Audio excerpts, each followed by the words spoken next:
अब नेक्स्ट हम एसक्यूएल के अंदर पढ़ने वाले हैं क्लॉजेस के बारे में। क्लॉजेस हमारी ऐसी कुछ कंडीशंस होती हैं जिनकी हेल्प से हम कुछ स्पेसिफिक डेटा वापस लेकर आ सकते हैं। जैसे फॉर एग्जाम्पल जब भी हम सिलेक्ट को यूज करते हैं, सिलेक्ट को यूज करके हम किसी भी पूरे कॉलम की इंफॉर्मेशन लेकर आ सकते हैं या फिर कुछ ग्रुप ऑफ कॉलम्स की इंफॉर्मेशन लेकर आ सकते हैं, लेकिन इस इंफॉर्मेशन के साथ हम कुछ क्लॉजेस, कुछ कंडीशंस को ऐड कर सकते हैं जिसकी मदद से हमारे पास स्पेसिफिक वो चीजें आ सकती हैं जिनकी हमें जरूरत हो। और सबसे पहला क्लॉज जिसको हम पढ़ेंगे ये है हमारा वेयर क्लॉज। वेयर क्लॉज का काम होता है टू डिफाइन सम कंडीशंस। जैसे फॉर एग्जाम्पल वेयर को हम लिखते हैं नॉर्मली, जैसे हम सिलेक्ट लिखते हैं, यानी सिलेक्ट हमारे कॉलम्स के नाम, फ्रॉम फिर हमारी टेबल का नाम, एंड उसके बाद वेयर लिखकर हम अपनी कंडीशन को डिफाइन करते हैं। जैसे फॉर एग्जाम्पल हमारे पास ये सारा का सारा डेटा अवेलेबल है। अब इस डेटा के अंदर, ये जो इंस्टाग्राम का डेटा है, हमें वो सारे यूजर्स का नाम चाहिए जिनके फॉलोअर्स का काउंट 200 से ज्यादा है या 200 के इक्वल है। तो इन सारे यूजर्स से उन लोगों के नाम हम कैसे लेकर आए जिनके फॉलोअर्स 200 से ज्यादा हैं, तो उसके लिए हम वेयर को यूज कर सकते हैं।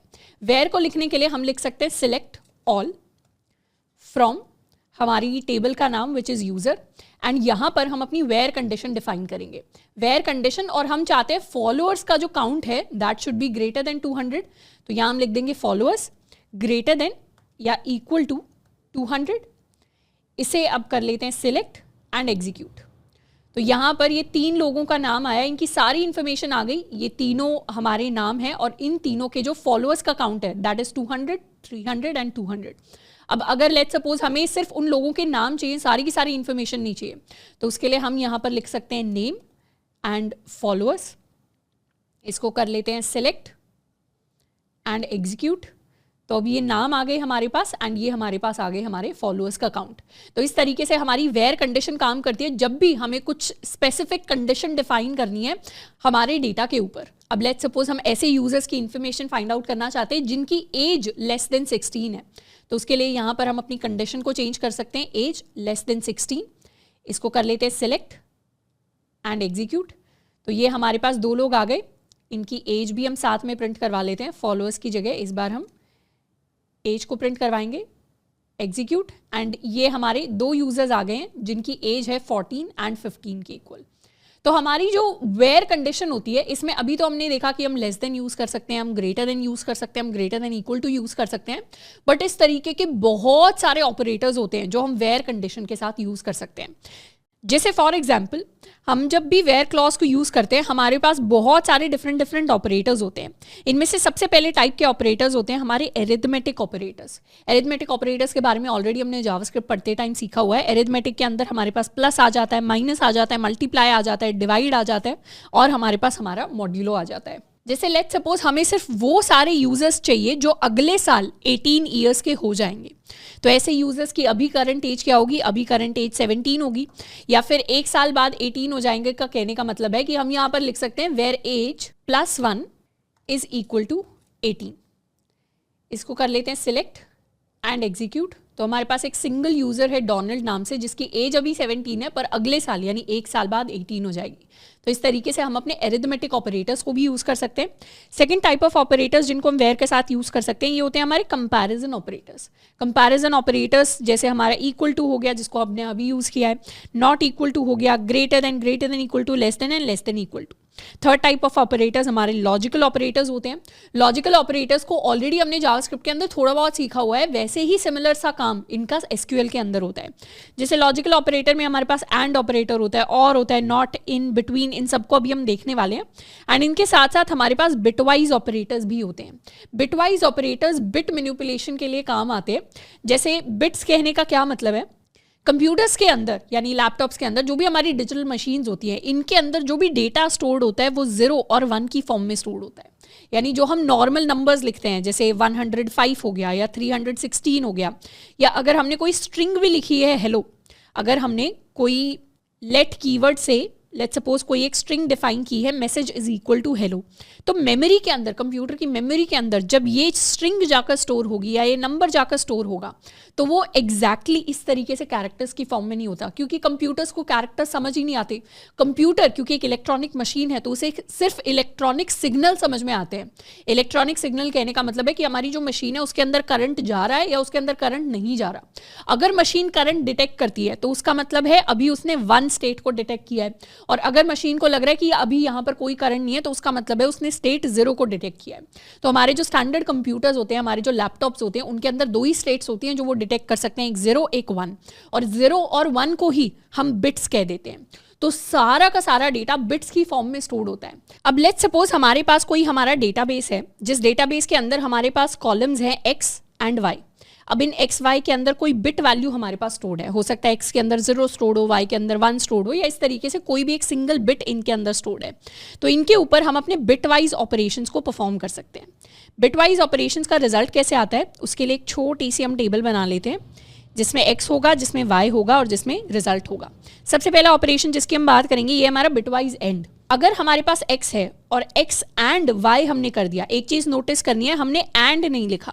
ये वाला जो AND एंड करके हम कंप्लीटली इंग्लिश में लिखते हैं, ये हमारा लॉजिकल ऑपरेटर होता है, जबकि हम सिर्फ एंड का सिंबल लिखते हैं यानी एम्परसैंड लिखते हैं, ये हमारा बिटवाइज एंड होता है। ये सिर्फ SQL के अंदर नहीं होता, यही सिमिलर चीज हमें जावा जैसी लैंग्वेज में या C++ जैसी लैंग्वेज के अंदर भी देखने को मिलती है। तो यहाँ पर x एंड y हमारे पास हो गया। तो अगर x की वैल्यू 0 है और y की वैल्यू भी 0 है तो x एंड y का रिजल्ट हमारे पास हमेशा 0 आएगा। अगर x की वैल्यू 0 है और y की वैल्यू 1 है तो भी हमारे पास रिजल्ट 0 आएगा, क्योंकि 0 एंड 1 हमेशा 0 होते हैं। एंड तब हमें 1 देता है जब दोनों वैल्यूज 1 हो। ऐसे अगर x की वैल्यू 1 है, y की वैल्यू 0 है तो भी हमारे पास 0 आएगा, पर x की वैल्यू 1 और y की वैल्यू 1 है तो हमारे पास इस केस में 1 आएगा। तो इस तरीके से हमारा एंड ऑपरेटर काम करता है। उसके साथ साथ हमारे पास बिटवाइज और ऑपरेटर भी होता है। बिटवाइज और कहने का मतलब है कि अगर हमने लिख दिया x पाइप y, ये जो हमारा सीधा डंडा होता है इसको हम पाइप कहते हैं, यानी जो हमारी की है उसका नाम पाइप होता है। एक सिंगल सी लाइन आपको दिख रही होगी अपने कीबोर्ड के ऊपर, जब हम उस लाइन को प्रेस करेंगे तो हमारा और बिटवाइज और ऑपरेटर आता है। इसका अगर रिजल्ट एनालाइज करें तो इसके रिजल्ट के लिए अगर हमारे पास x और y की वैल्यू 0 होगी तो रिजल्ट आएगा 0। अगर x और y में से कोई भी एक वैल्यू 1 हो गई तो फिर हमारे पास रिजल्ट आएगा 1, यानी 0 और 1 के लिए रिजल्ट आएगा 1, 1 और 0 के लिए रिजल्ट आएगा 1, एंड 1 एंड 1 के लिए हमारे पास रिजल्ट आएगा 1। तो इस तरीके से हमारा बिटवाइज और ऑपरेटर काम करता है। तो ये तो हो गए हमारे सारे स्टैंडर्ड ऑपरेटर्स। अब इसमें से हम एक बार लॉजिकल ऑपरेटर्स को और थोड़ा सा डिटेल में पढ़ने वाले हैं। अब हम पढ़ने वाले हमारे ऐसे लॉजिकल ऑपरेटर्स जो काफ़ी ज़्यादा फ्रीक्वेंटली यूज्ड होते हैं हमारे वेयर क्लॉज के साथ। इनमें से सबसे पहला है and operator. And operator check करता है कि दोनों कंडीशंस सच हैं या नहीं है। जैसे फॉर एग्जांपल हमें सारे के सारे वो यूजर्स चाहिए जिनकी एज तो 15+ हो और जिनके फॉलोअर्स का काउंट 200+ हो। यानी हमें चाहिए कि एज 15+ होनी चाहिए, यानी एज ग्रेटर देन 15 होनी चाहिए, एंड हमारे जो फॉलोअर्स का काउंट है वो ग्रेटर देन 200 होना चाहिए। हमें ऐसे सारे लोगों की इंफॉर्मेशन चाहिए जो दोनों कंडीशंस को सैटिस्फाई करते हो। उनका हम नेम प्रिंट करवाना चाहते हैं, उनकी एज प्रिंट करवाना चाहते हैं और हम उनके फॉलोअर्स को भी प्रिंट करवाना चाहते हैं। इसको कर लेते हैं सिलेक्ट एंड एग्जीक्यूट। तो इस तरीके से हमारे पास एक सिंगल यूजर ही ऐसा जिसका नाम है केसी, एज है 16 एंड फॉलोअर्स है हमारे पास 300 के इक्वल।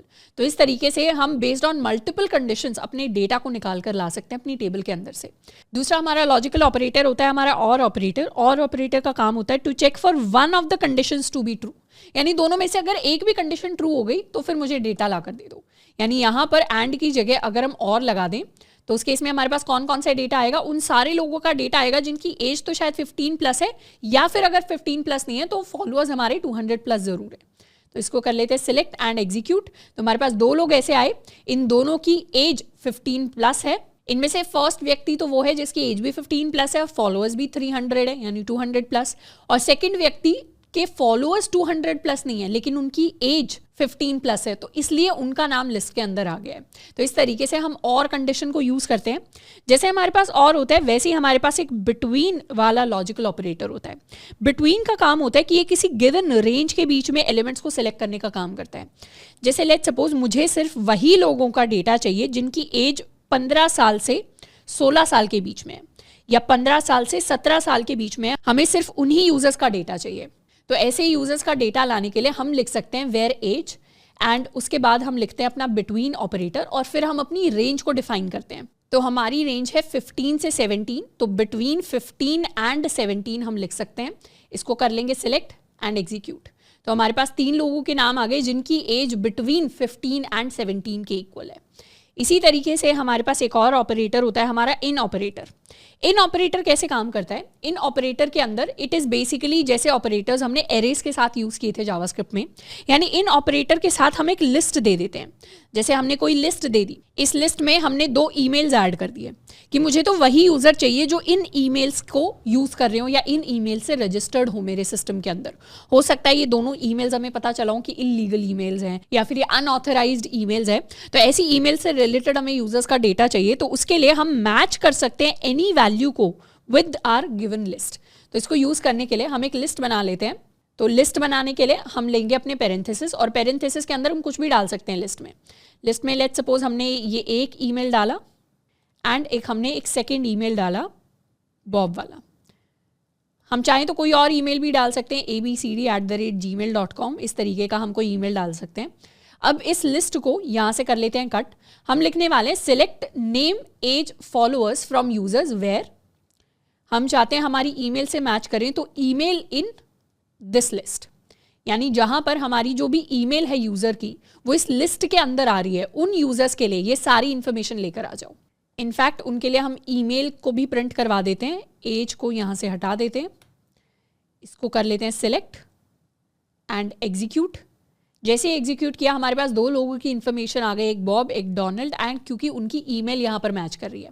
तो अगर लिस्ट के अंदर कोई ऐसी ईमेल है जो मैच नहीं भी कर रही तो उससे कोई एरर नहीं आएगा, मतलब उसके साथ कोई यूजर मैच नहीं किया तो कोई डेटा हमारे पास प्रिंट होकर नहीं आएगा। इसी तरीके से हम चाहे तो अगर हमारे पास हजारों लोगों का डेटा है तो हम नेम के बेसिस पर सर्च कर सकते हैं कि कितने लोगों के पास उस सेम नाम का यूजर नेम है। जैसे फॉर एग्जाम्पल अगर हम चाहें तो और डेटा अपनी टेबल के अंदर इंसर्ट कर सकते हैं, तो यहाँ पर इंसर्ट इनटू यूज़र करते हैं और सारी इन्फॉर्मेशन, इसको ID 5 देते हैं, इसको ID 6 देते हैं, इनको एज देते हैं हम 14 एंड इसे दे देते हैं 16। इनके नाम हम कुछ भी रख सकते हैं, ईव, फरा, रैंडम नाम्स हम रखने वाले हैं, इसे कह देते हैं fara@gmail.com। यहाँ पर हम फॉलोइंग का काउंट दे सकते हैं, लेट्स सपोज हमारे 400 फॉलोअर्स हैं, फॉलोइंग का काउंट हम सेम रख सकते हैं और इसको कह देते हैं 1000 and this is going to be let's suppose they have 10,000 followers. तो इस तरीके से इस डेटा को हम इंसर्ट कर लेते हैं, सिलेक्ट एंड इंसर्ट। तो ये हमारा डेटा इंसर्ट हो गया।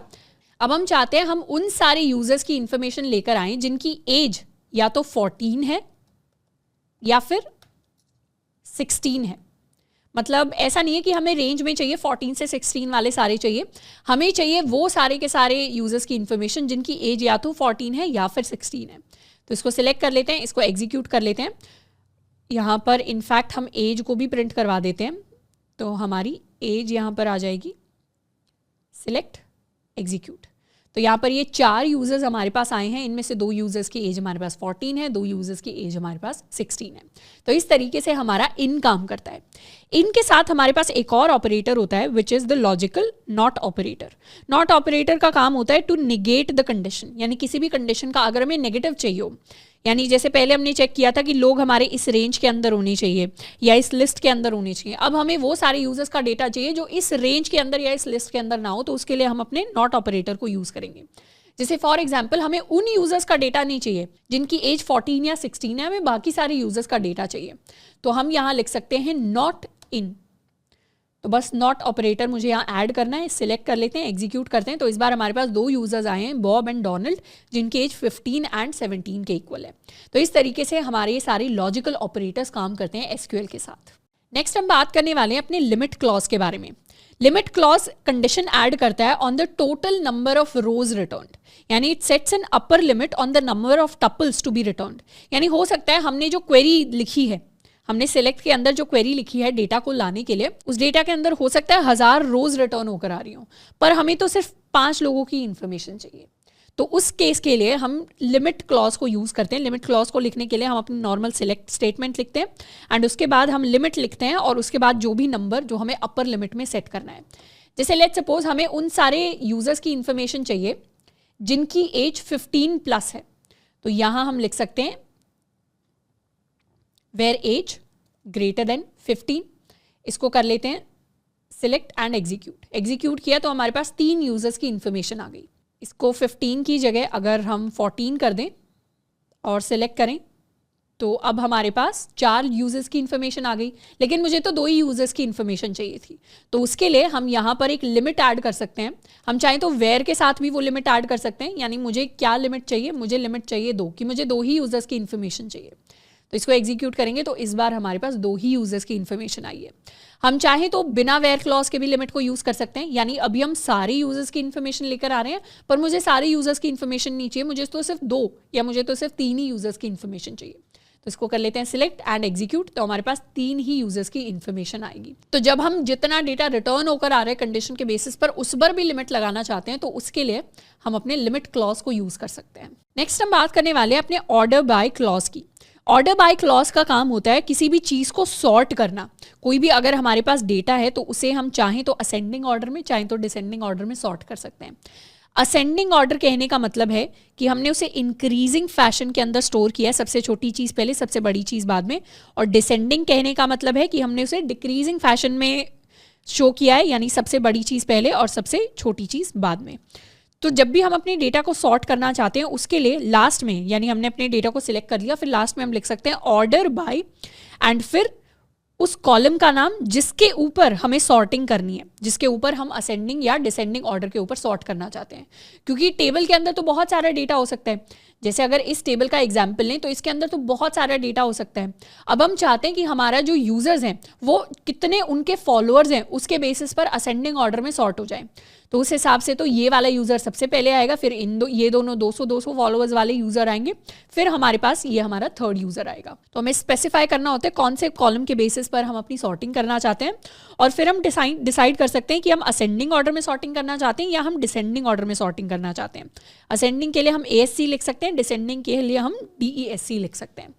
तो अगर हमें सारे यूजर्स का डेटा मिल रहा है, ये हमारे सारे के सारे यूजर्स हैं, इनकी हमें नेम चाहिए, इनकी हमें एज चाहिए, और इसके साथ में इनका हमें लेट्स सपोज फॉलोअर्स का काउंट चाहिए। अब हम चाहते हैं कि हम इन्हें ऑर्डर कर दें based upon their followers count. तो फॉलोअर्स काउंट के बेसिस पर हम असेंडिंग ऑर्डर में इन्हें सॉर्ट करना चाहते हैं। तो इसको कर लेते हैं सिलेक्ट एंड एग्जीक्यूट। तो ये सारे के सारे हमारे यूजर्स आ गए। सबसे पहले उस यूजर का नाम है जिसके सबसे कम फॉलोअर्स है, फिर 200, फिर 200, फिर 300, फिर 400, फिर 10,000। उसी तरीके से हम चाहें तो इसे डिसेंडिंग ऑर्डर में भी सॉर्ट कर सकते हैं, सिलेक्ट करके एग्जीक्यूट। तो ये डिसेंडिंग ऑर्डर में हमारे सारे के सारे यूजर्स आ जाएंगे based upon the followers column. और अगर हम यहाँ पर कुछ भी नहीं लिखते, लेट्स सपोज एक केस ऐसा है जिसमें हमने यहाँ पर कुछ भी नहीं लिखा, तो बाय डिफॉल्ट जो सॉर्टिंग होगी वो असेंडिंग ऑर्डर के अंदर ही होती है। तो इस तरीके से हम अपने डेटा को सॉर्ट कर सकते हैं based upon the order by clause. Next हम बात करने वाले हैं अपने एग्रीगेट फंक्शंस के बारे में। एग्रीगेट फंक्शंस हमारे SQL के अंदर कुछ प्री डिफाइंड फंक्शंस होते हैं जो पहले से लिखे हुए हैं। अब aggregate functions perform a calculation on a set of values and return a single value. यानी ये ऐसा फंक्शन है जो क्या वैल्यू रिटर्न करेगा, जो सिंगल वैल्यू रिटर्न करेगा लास्ट में, और ये कुछ कैलकुलेशन परफॉर्म करते हैं on some set of values. जैसे ये हमारे काफ़ी वेल नोन एग्रीगेट फंक्शंस हैं। अगर हम एवरेज फंक्शन को यूज़ करते हैं तो एवरेज क्या करेगा, एवरेज बहुत सारी वैल्यूज़ लेगा और उनके बदले में हमें एक सिंगल एवरेज उन सारी की सारी चीज़ों का एवरेज ला कर दे देगा। अगर हम मैक्सिमम एग्रीगेट फंक्शन को यूज़ करते हैं तो ये सारी की सारी वैल्यूज़ लेगा और उन वैल्यूज़ में से हमें मैक्सिमम निकाल के देगा। अगर हम मिनिमम यूज़ करते हैं तो सारी वैल्यूज़ में से ये हमें मिनिमम निकाल के देगा। काउंट यूज़ करते हैं तो अगर हमने इसे 10 वैल्यूज़ भेजी तो ये हमें उनका काउंट रिटर्न करेगा यानी 10। अगर हम इसे 20 वैल्यूज़ भेजते हैं तो ये उसका काउंट रिटर्न करेगा यानी 20। यहीं पर अगर हम सम एग्रीगेट फंक्शन को यूज़ करते हैं तो ये हमें सारी की सारी वैल्यूज़ का सम रिटर्न करके देता है। जैसे इसका एक एग्जांपल है, अगर हमने कोई स्टूडेंट नाम की टेबल बनाई हुई है, इस तरीके से अगर हमने कोई टेबल बनाई हुई है स्टूडेंट, जिसके अंदर हमने स्टूडेंट का नाम स्टोर कराया है और हमने स्टूडेंट के मार्क्स स्टोर कराए हैं, तो अगर हमें चाहिए कि सारे के सारे मार्क्स में से हमें मैक्सिमम मार्क्स वाला स्टूडेंट चाहिए तो उसके लिए हम लिख सकते हैं select maximum of marks from student. तो स्टूडेंट टेबल के अंदर जो मार्क्स वाला कॉलम होगा उस कॉलम के अंदर से मैक्सिमम वैल्यू को निकालकर कौन लेकर आएगा, निकालकर ये मेरा एग्रीगेट फंक्शन लेकर आएगा। तो एग्रीगेट फंक्शन को हम लिखते हैं, उसका नाम लिखते हैं, फिर पेरेंथेसिस लिखते हैं और उसके अंदर हम अपने कॉलम की वैल्यू पास करते हैं जिसके ऊपर हम वो फंक्शन अप्लाई करना चाहते हैं। जैसे लेट्स सपोज हमें अपनी टेबल में से मैक्सिमम फॉलोअर्स निकालने हैं, तो मैक्सिमम फॉलोअर्स निकालने के लिए हम लिख सकते हैं सिलेक्ट मैक्सिमम ऑफ, इसे हम कैपिटल M के साथ भी लिख सकते हैं, हमारे फॉलोअर्स फ्रॉम हमारी टेबल का नाम यूजर। इसको कर लेते हैं सिलेक्ट एंड एग्जीक्यूट। तो हमारे पास आंसर आ गया 10,000 के इक्वल। उसी तरीके से हम चाहें तो मैक्सिमम ऑफ एज निकाल सकते हैं। सेलेक्ट किया, एग्जीक्यूट, तो एज जो मैक्सिमम है हमारे पास यूजर्स में दैट इज इक्वल टू 17। अब लेट्स सपोज हमें काउंट निकालना है, हमें उन सारे स्टूडेंट्स का काउंट निकालना है कि कितने ऐसे बच्चे हैं, कितने ऐसे यूजर्स हैं जिनकी एज 14 के इक्वल है। तो उसके लिए हम लिख सकते हैं select count of age from user where user age is equal to 14। यानी हम सबसे पहले तो वो सारी की सारी एज निकाल लेंगे जहां पर एज की वैल्यू 14 है, और फिर उनसे हम सारी की सारी एजेस का काउंट निकाल लेंगे। इसको कर लेते हैं सिलेक्ट एंड एग्जीक्यूट। तो एग्जीक्यूट किया तो हमारे पास आंसर में आया है 2। यानी ऐसे यूजर्स जिनकी एज 14 के इक्वल है, ऐसे यूजर्स का क्या काउंट है, ऐसे यूजर्स का काउंट है 2। यानी एक हमारे पास ये वाला यूजर है और एक हमारे पास ये वाला यूजर है। अब लेट्स सपोज अगर हमें मिनिमम एज निकालनी है कि मिनिमम एज वाले कितने यूजर्स हैं, जितने भी यूजर्स हैं उनमें से सबकी एज अगर देखी जाए तो मिनिमम किसकी एज है, तो मिनिमम एज हमारे पास आ जाएगी विच इज़ इक्वल टू 14। अगर हम एवरेज निकालना चाहते हैं सारे लोगों की एजेस का, तो हम लिख सकते हैं एवरेज ऑफ एज। इसको कर लेते हैं सिलेक्ट एंड एग्जीक्यूट। तो ये हमारे पास एवरेज आ गया विच इज़ 15.3333। हम चाहें तो सम भी निकाल सकते हैं। अगर हमें सारे के सारे लोगों के फॉलोअर्स का सम निकालना है तो उसके लिए हम लिख सकते हैं सम ऑफ और यहाँ पर फॉलोअर्स। इसे कर लेते हैं सिलेक्ट एंड एग्जीक्यूट। तो हमारे पास सारे लोगों के फॉलोअर्स का सम आ गया विच इज 11,223। तो इस तरीके से हम अपने एग्रीगेट फंक्शंस को यूज कर सकते हैं जब भी हम अपनी सिलेक्ट की कंडीशन लिखते हैं उसके साथ में। अब नेक्स्ट हम बात करने वाले हैं अपने एक और क्लॉज के बारे में जो है हमारा ग्रुप बाय क्लॉज। अब ग्रुप बाय क्लॉज को जब हम first time as a beginner पढ़ रहे होते हैं एसक्यूएल के अंदर तो ये थोड़ा सा ट्रिकी लग सकता है, पर ये एक्चुअली उतना ट्रिकी नहीं है, बहुत सिंपल है। ग्रुप बाय क्लॉज का काम होता है to group rows that have the same value into summary rows. यानी ग्रुप बाय क्या करता है, ग्रुप बाय मल्टीपल रोज से डेटा कलेक्ट करता है और फिर उस डेटा को ग्रुप कर देता है based on the result by 1 और मोर कॉलम्स। अच्छा, जब भी हम ग्रुप बाय को यूज करते हैं, इसको हम इंडिविजुअली यूज जनरली नहीं करते, ग्रुप बाय को हम यूज करते हैं किसी ना किसी एग्रीगेट फंक्शन के साथ। जैसे इसका एक एग्जाम्पल लेते हैं, मेरे जो यूजर्स हैं, जितने भी यूजर्स हैं हमारे पास डेटाबेस के अंदर, उन यूजर्स में मुझे फाइंड आउट करना है कि 14 की एज के कितने इंडिविजुअल यूजर्स हैं। मतलब हर एज ग्रुप के हिसाब से मुझे number of users find out करने हैं कि 14 की एज के यूजर्स हैं उनका क्या काउंट है, 15 की एज के जो यूजर्स हैं उनका क्या काउंट है, 16 की एज के जो यूजर्स हैं उनका क्या काउंट है, 17 वालों का क्या काउंट है। इसके अलावा अगर कल को मान लो 18, 19, 20, 21 कुछ भी एज का यूजर ऐड होता है, मुझे इस तरीके से उनका काउंट चाहिए, तो उसके लिए क्या जनरल एसक्यूएल क्वेरी होगी जिसको हम लिख सकते हैं। अब मैं चाहती हूँ मेरे जो यूजर्स हैं उनको मैं किस बेसिस पर ग्रुप करना चाहती हूँ, मैं उन्हें ग्रुप करना चाहती हूँ on the basis of their age. यानी एज के हिसाब से ग्रुप बनेगा कि 14 साल के बच्चों का एक ग्रुप बन जाए, 15 साल के स्टूडेंट्स का यूजर्स का एक ग्रुप बन जाए, 16 ईयर्स के यूजर्स का एक ग्रुप बन जाए, 17 ईयर्स के यूजर्स का एक ग्रुप बन जाए। अब मुझे चाहिए ये जो ग्रुप्स बन गए इन सारे ग्रुप्स का मेरे पास काउंट आ जाए कि कितने लोग फर्स्ट ग्रुप में, कितने लोग सेकंड ग्रुप में, कितने लोग थर्ड ग्रुप में, कितने लोग फोर्थ ग्रुप में। तो इस काम को करने के लिए हमारी क्या एसक्यूएल क्वेरी रहेगी, हम क्या करेंगे, हम लिखेंगे सिलेक्ट, और हमें एक्चुअली क्या सिलेक्ट करना है, हमें क्या डेटा चाहिए, हमें चाहिए कि मुझे काउंट ऑफ एज चाहिए, या इसे हम कह सकते हैं काउंट ऑफ नेम चाहिए कि कितने नेम्स है, या काउंट ऑफ आईडी चाहिए कि कितने लोग हैं हर किसी की, क्योंकि आईडी यूनिक होगी तो सब हर किसी को यूनिकली काउंट किया जाएगा। सिलेक्ट कर लो count of ID from user table group by age. यानी यूजर टेबल के अंदर एज के हिसाब से तो पहले ग्रुप्स बना दो, तो यहां पर क्या हुआ, एज के हिसाब से पहले हमारे ग्रुप्स बन जाएंगे। अब जैसे ही हमारे ग्रुप्स बन गए उनके अंदर मुझे सबकी आईडी को काउंट करना है। यानी पहला जो ग्रुप है उसका काउंट आ जाएगा, दूसरा ग्रुप है उसका काउंट आ जाएगा, तीसरा ग्रुप उसका काउंट आ जाएगा, चौथा ग्रुप उसका काउंट आ जाएगा। इसको एक बार कर लेते हैं सिलेक्ट एंड एग्जीक्यूट। एग्जीक्यूट किया तो हमारे पास ये सारे के सारे आ गए काउंट ऑफ आईडी कि 14 की एज वाले 2 हैं, 15 वाले 1 है, 16 वाले 2 हैं, 17 वाला 1 है। इसके साथ में हम चाहें तो एज को भी प्रिंट करवा सकते हैं कि मुझे एज भी प्रिंट करवानी है और हर एज का काउंट भी प्रिंट करवाना है। सिलेक्ट कर लेते हैं, तो एज 14 के 2 यूजर्स हैं, एज 15 का एक यूजर है, एज 16 के 2 यूजर्स हैं, एज 17 का एक यूजर है। तो इस तरीके से हमने एज के हिसाब से ग्रुप कर दिया और फिर उन सब का हम काउंट लेकर आ गए। अगर हम चाहते तो हम ये एग्रीगेट फंक्शन हटा भी सकते थे। उस केस में क्या होता, सिर्फ हमारे पास एज आ जाती कि एज के हिसाब से हमने ग्रुप कर दिया तो हमारे पास सारी की सारी एजेस आ गई कि एज क्या क्या है, 14 है, 15 है, 16 है, 17 है। यानी अभी हमने सिर्फ ग्रुप बनाया, ग्रुप बनाकर कुछ किया नहीं काम। ग्रुप बनाने के बाद कुछ काम करने के लिए हम अपने एग्रीगेट फंक्शंस को यूज करते हैं, इसीलिए generally we use group by with some aggregation function.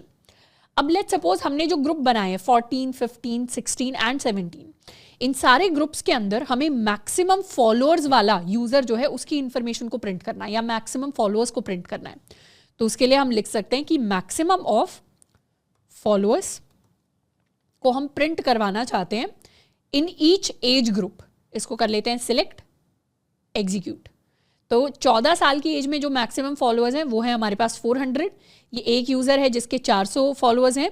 ये हमारे पास 14 ईयर्स का एक और यूजर है जिसके 123 फॉलोअर्स है। तो ज्यादा कौन से वाले हुए, ज्यादा 400 वाले हुए। 15 की एज में 200 मैक्सिमम है, 16 की एज में 10,000 मैक्सिमम है, 17 की एज में 200 मैक्सिमम है। इस तरीके से हर एज ग्रुप के हिसाब से उनके क्या मैक्सिमम फॉलोअर्स है उनकी इंफॉर्मेशन हमारे पास आ गई। अब अगर हम चाहें कि उनके नाम भी हमारे पास आ जाए, तो अगर हम इस तरीके से लिखते हैं, एग्जीक्यूट करते हैं, तो हमारे पास एरर आ जाएगा। एरर इसलिए आएगा क्योंकि अगर एग्रीगेशन फंक्शन के बाहर हम कोई भी कॉलम का नाम लिखते हैं तो उस कॉलम के नाम के हिसाब से हमें ग्रुप बाय करना ही करना पड़ेगा। यानी हम किसी ऐसे कॉलम को सिलेक्ट नहीं कर सकते, जैसे नेम ऐसा कॉलम है जिसके बेसिस पर ग्रुपिंग नहीं हुई, तो इस कॉलम को हम यहाँ पर नहीं लिख सकते। इस कॉलम को लिखेंगे तो एरर आएगा। इस तरीके के कॉलम्स को हम अपने एग्रीगेशन फंक्शन में लिख सकते हैं। जैसे फॉलोअर्स को हमने यहाँ तो लिखा है एग्रीगेट फंक्शन में, पर हमने ग्रुप बाय के अंदर नहीं लिखा तो चल जाएगा। लेकिन नेम को हम यहाँ पर ऐसे इंडिविजुअली नहीं लिख सकते, हम सिर्फ उन्हीं कॉलम्स को सिलेक्ट कर सकते हैं इंडिविजुअली जिनको हमने ग्रुप बाय के अंदर यूज किया है। तो इस तरीके से हमारा ग्रुप बाय काम करता है। अब जैसे हमारा ग्रुप बाय क्लॉज होता है वैसे ही हमारे पास एक और क्लॉज होता है, हैविंग क्लॉज। हैविंग क्लॉज हमारी वेयर क्लॉज से काफी ज्यादा सिमिलर होता है। वेयर क्लॉज की अगर बात करें तो वेयर का काम क्या होता था, वेयर का काम होता था कि ये कुछ कंडीशन अप्लाई कर देता था। सारे के सारे जो रोज हमारे पास आ रही है उनके ऊपर एक कंडीशन अप्लाई कर दी।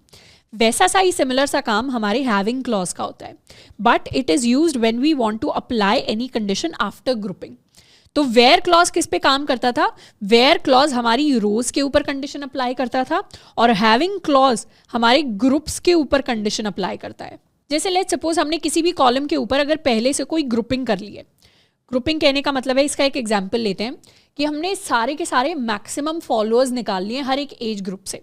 तो उसके लिए हम क्वेरी लिख सकते हैं सिलेक्ट, हमने एज को सिलेक्ट कर लिया एंड उसके साथ में हमने मैक्सिमम ऑफ फॉलोअर्स निकाल लिए फ्रॉम, हमारी टेबल का नाम है यूजर एंड यहाँ पर हमने ग्रुप बाय कर दिया। कौन सा कॉलम का नेम, हमारे एज कॉलम। तो इस तरीके से हम ग्रुप बाय कर सकते हैं। हम एज के हिसाब से पहले ग्रुप बना सकते हैं कि 14 का एक ग्रुप बन गया, 15 का एक, 16 का एक, 17 का एक। हर ग्रुप के हिसाब से मैक्सिमम फॉलोअर्स को प्रिंट करवा सकते हैं, पर हमें तो सिर्फ वही वाले ग्रुप्स के मैक्सिमम फॉलोअर्स चाहिए जिनका फॉलोअर काउंट 200 से बड़ा हो। तो यहाँ कंडीशन लगाने के लिए, इस पर कंडीशन लगाने के लिए हम यहाँ लिख सकते हैं हैविंग मैक्सिमम ऑफ फॉलोअर्स, यानी जिस भी ग्रुप के मैक्सिमम फॉलोअर्स ग्रेटर देन 200 है, हमें सिर्फ उन्हीं ग्रुप्स का डेटा चाहिए। तो ये कंडीशन किस पर लगी, ये कंडीशन हमारे ग्रुप पे लगी है, ये कंडीशन ग्रुप पे लगी है, ना कि पूरी की पूरी टेबल के ऊपर। तो इसे एक बार लिख कर देखते हैं। हम ऑलरेडी फाइंड आउट कर रहे थे maximum followers from each age group. अब इसके साथ में हम एक कंडीशन डिफाइन कर देंगे हैविंग मैक्सिमम, जिनके मैक्सिमम फॉलोअर्स की वैल्यू 200 से बड़ी हो। इसे कर लेते हैं सिलेक्ट एंड एग्जीक्यूट। तो हमारे पास दो ऐसे ग्रुप्स आए, एक 14 ईयर्स की एज का, एक 16 ईयर्स की एज का। दोनों के अंदर जो मैक्सिमम फॉलोअर्स की वैल्यू है that is equal to greater than 200। एक के अंदर 400 है, एक के अंदर 10,000 है। तो इस तरीके से हमारा हैविंग क्लॉज काम करता है, जिसके बेसिस पर हम अपने ग्रुप्स के ऊपर कंडीशन डालते हैं। जैसे where clause is for the table, जबकि having clause is for a group. Grouping is necessary for having, यानी हैविंग क्लॉज को लिखने के लिए हमें हमेशा पहले ग्रुप बाय करना ही करना पड़ेगा। बिना ग्रुप बाय के हम कोई कंडीशन अप्लाई नहीं कर सकते हमारे ग्रुप्स के ऊपर, यानी पहले हमें ग्रुप बाय लिखना पड़ेगा, फिर हम अपने हैविंग क्लॉज को लिख सकते हैं। नेक्स्ट हम बात करने वाले हैं एक जनरल ऑर्डर के बारे में, जिसको हम यूज कर सकते हैं अपने डिफरेंट क्लॉजेस को लिखने के लिए। जब भी हम मल्टीपल क्लॉजेस को एक साथ लिखना चाहते हैं तो उसका जनरल ऑर्डर ये होता है, यानी सबसे पहले तो हम अपने सिलेक्ट स्टेटमेंट लिखते हैं फ्रॉम द टेबल एंड उसके बाद हम अपनी वेयर कंडीशन को डिफाइन करते हैं। फिर अगर हमें वेयर कंडीशन के बाद या इस कंडीशन के बिना भी अगर ग्रुप करना होता है तो फिर हम ग्रुप बाय क्लॉज लिखते हैं, और ग्रुप बाय क्लॉज के ऊपर अगर हमें कोई कंडीशन लगानी है तो उसके बाद हम हैविंग को यूज करते हैं।